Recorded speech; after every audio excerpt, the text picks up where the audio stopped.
तारीख का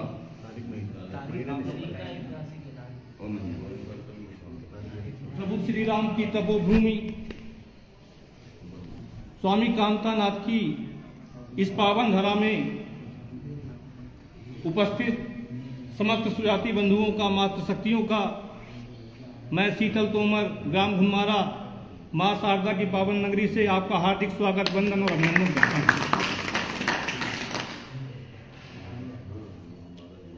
जैसा कि इस मीटिंग का जो उद्देश्य था, उसमें जो एजेंडे थे, उसमें एक मुख्य बिंदु था विंध्य महाकौशल का जो सदस्यता अभियान है उसे कैसे बढ़ाया जाए।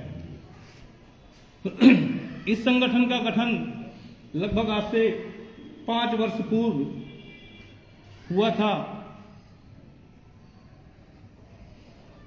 मुझे भी उस संगठन में, जब इस संगठन का गठन हुआ था तो मैं भी उस संगठन में डॉक्टर आर्य जी के आवास में उपस्थित था।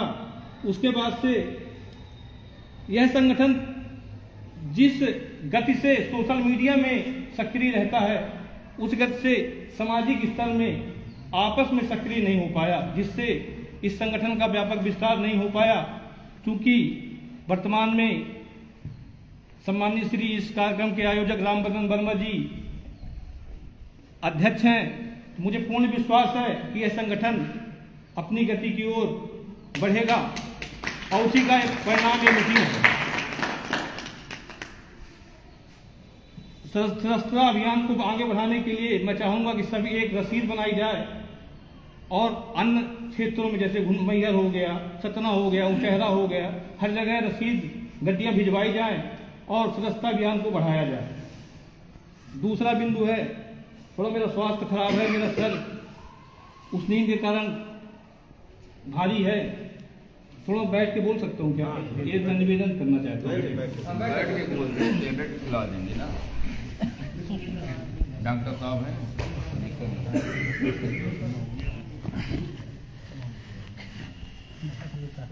दूसरा बिंदु क्या? दूसरा भूखंड का विषय एक हमारे हर समाज के चित्रकूट में लगभग मैंने देखे हर समाज के धर्मशाले हैं। कचेर से संबंधित एक लखेर समाज होता है, जो कई बार कंफ्यूजन हो जाता है लखेर और कचेर में, उनका भी एक यहाँ धर्मशाला बना हुआ है। कहते हैं कि जब जागो तभी सवेरा। अब हमारा समाज जागृत हो चुका है और उसी का आज एक प्रयास हुआ। डॉक्टर आर्य जी, रामबदन जी भूखंड देखने गए। मुझे पूर्ण विश्वास है कि आगामी समय में यह प्रयास सफल होगा और समाज का एक भूमि, समाज की एक भूमि होगी, स्वयं की भूमि होगी समाज की, और उसमें धर्मशाला का निर्माण भी होगा। यहाँ उपस्थित समस्त सामाजिक बंधुओं से, मातृशक्तियों से मैं चाहूंगा इस काम में यथा सहयोग, जितनी जिसकी सामर्थ्य हो वह इस काम में सहयोग करें, जिससे यह कार्य सफलतम की अपनी ऊंचाइयों तक पहुंच सके। तीसरा बिंदु क्या भाई साहब? वैवाहिक सम्मेलन। हमारे समाज का अंतिम वैवाहिक सम्मेलन सन 2018 में मैहर में हुआ था। मैं उस सम्मेलन का तत्कालीन अध्यक्ष था। उस सम्मेलन का बहुत व्यापक प्रचार प्रसार हुआ। उसी का परिणाम रहा कि लगभग 65 शादियां उस सम्मेलन के माध्यम से 65 जोड़े वैवाहिक परिणय सूत्र में बंधे थे, जो अपने आप में एक इतने सम्मेलन हुए हैं।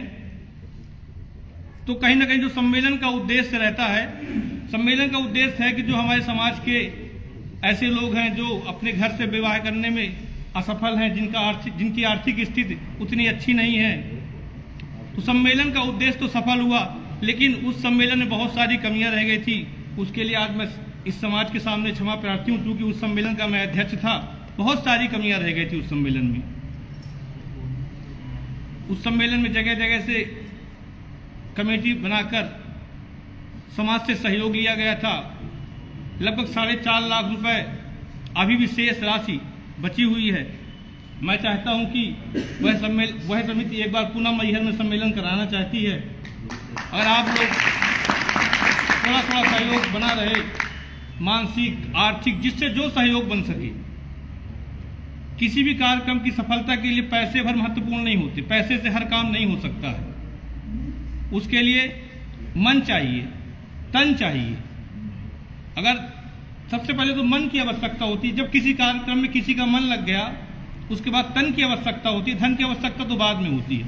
जिसका मन और तन लग गया तो धन अपने आप जुट जाता है। तो लगभग धन थोड़ा बहुत घटेगा तो कर लेंगे, धन की बहुत जरूरत नहीं है, लेकिन तन और मन की आवश्यकता है। तो यहाँ उपस्थित सभी लोगों से मैं चाहूंगा, अगर आप सभी लोग तन और मन से उस कार्यक्रम में अपना सहयोग दें तो आगामी अप्रैल माह में, शायद अप्रैल में ही लास्ट लगन है, उसके बाद फिर जुलाई में पहुंच जाती है। जुलाई में चूंकि बरसात का मौसम आ जाता है तो मौसम कब बिगड़ जाए कोई भरोसा नहीं। तो अप्रैल माह ही एक ठीक ठाक रहेगा जिससे कार्यक्रम अच्छे तरीके से सफल हो सकता है। अब चूंकि तिथि की बात है कि कौन सी तारीख अपन तय कर दें, तो किसी भी कार्यक्रम को तय करने के पहले कार्यक्रम स्थल एक महत्वपूर्ण पार्ट होता है। और चूंकि कार्यक्रम स्थल अभी तय नहीं है, जब तय नहीं है, चूंकि शासकीय जगह है मैहर में, तो वहां से जो प्रभारी एसडीएम होंगे, कलेक्टर साहब होंगे, उनसे मंजूरी लेना पड़ेगा। जब मंजूरी मिल जाएगी तो तभी डेट तय कर पाएंगे अपन। तो लगभग संभावित अप्रैल में, अगर मैं चाहता हूं अप्रैल में सम्मेलन हो।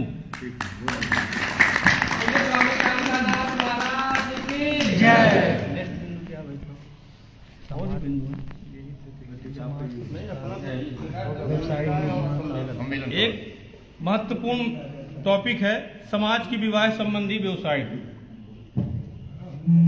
बहुत सारी वेबसाइटें हर समाज की चलती हैं और ये बहुत अच्छा पॉइंट है। समाज में बहुत सारे लड़के लड़कियां हैं जो विवाह योग्य हैं, लेकिन लड़के वाले की पहुंच लड़की वाले तक नहीं है और लड़की वाले की पहुंच लड़के वाले तक नहीं है, जिससे लड़के अभी भी अविवाहित हैं। इस समस्या का समाधान इस विवाह संबंधी वेबसाइट से हो सकता है। जो जिनके बच्चे विवाह योग्य हैं, समाज की वेबसाइट में वो डालें कि हमारा बालक या बालिका जिनका हमें विवाह करना है, जिनकी उम्र ये है, जिनका गोत्र ये है, जिनकी एजुकेशन ये है, उस माध्यम से बहुत आसानी से रिश्ते ढूंढने में आसानी होगी। तो मैं चाहूँगा जो भी सोशल मीडिया के जो हमारे युवा लड़के हैं जो इसमें स्पेशलिस्ट हैं, और खासकर हमारे राज किशोर जी जिन्होंने सोशल मीडिया में एक नया आयाम स्थापित किया है, मैं उनसे चाहूँगा इस पर विचार करें और एक वेबसाइट बनाएं। जी धन्यवाद।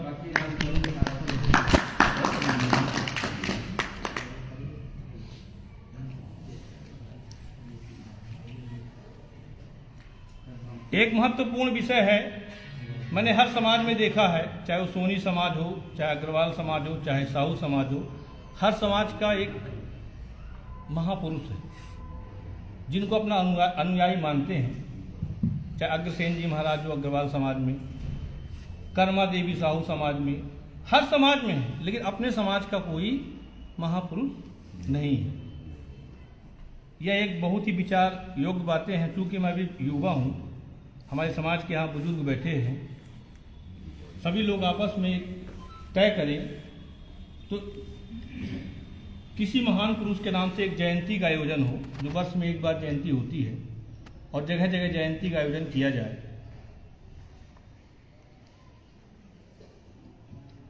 समाज का एक प्रतीक चिन्ह, ये भी एक महत्वपूर्ण मैटर है। प्रतीक चिन्ह, हर समाज का अपना अपना एक प्रतीक चिन्ह होता है।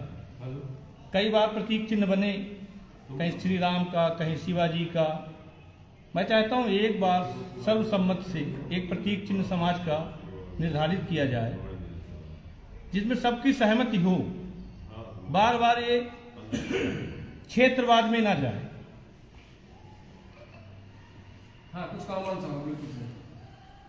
सबके और समाज के निर्धन भाइयों की मदद हेतु कार्य, एक पॉइंट ये भी है, बहुत अच्छा विचार है। इसके लिए जो समाज के हमारे संपन्न लोग हैं, मैं उनसे चाहूँगा एक सहायता कोष का गठन हो, जिसमें जो भी संपन्न लोग जो यथाशक्ति है अपने से एक राशि, सहयोग राशि जमा करें, जिससे वाकई में जो जरूरतमंद समाज का है, जिनको अत्यंत आवश्यकता है।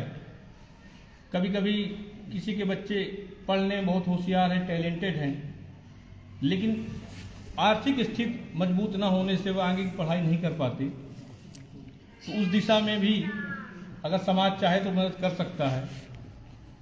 इन्हीं शब्दों के साथ मैं अपनी वाणी को विराम देता हूँ। धन्यवाद। जय हिंद, जय भारत।